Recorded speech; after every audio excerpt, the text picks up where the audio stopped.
This is verse 39 of the 10th chapter of the Gospel of Matthew. Jesus wrapping up his instructions to his disciples concerning the mission they're undertaking, and of course forecasting an ethic that will be associated with the broader mission that they will undertake in consequence of the Great Commission.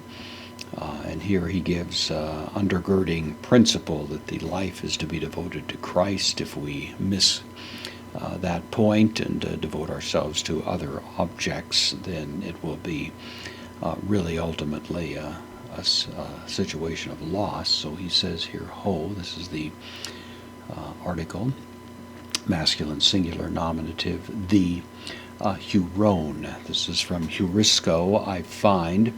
This is an aorist participle, so the having found would be the sense of it, but probably in the broader idea, it's just simply the one who sets his mind to find.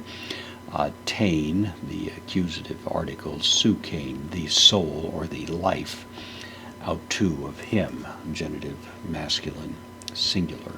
So he who finds the life of him, the idea of looking for his life, seeking it, seeking his own well-being. Sometimes people say, I'm trying to find myself. Well, this is precisely what Jesus refers to here, the one who is obsessed with finding his own life, satisfying his own needs, giving himself utterly to a kind of self-absorbed concern. Jesus starkly warns apollusse from apollomy, to destroy, will destroy, autain. This is the feminine pronoun going along with the feminine noun sukain, will destroy it or lose it. So the one who is preoccupied with finding his life, satisfying himself, will ultimately destroy his life. And then the corollary, kai, the connective, ho, apollassos. This is the same word here.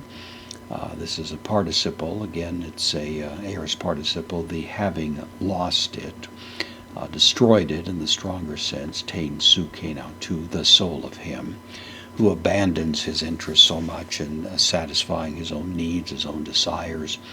Heneken, this is a preposition, takes the genitive as we have it here. For my sake is the idea, for my concern, doing it for me, not just for any reason. Jesus isn't advocating a kind of abandonment of one's interests in oneself and general well-being, but one who is seeking his own well-being at the expense of devotion to Christ. Heurese, same word, heurisco, this is the third person singular future active indicative, will find, autain it. So it's the great irony, of course, of service in the kingdom that we devote ourselves, even at the risk of our own self-interest, to the service of Christ, and in so doing we regain what we thought we lost. However, those who preoccupy themselves with self-interest, of course, do so not only at the expense of the affirmation that might come from Christ, but even at the expense of their own self-interest.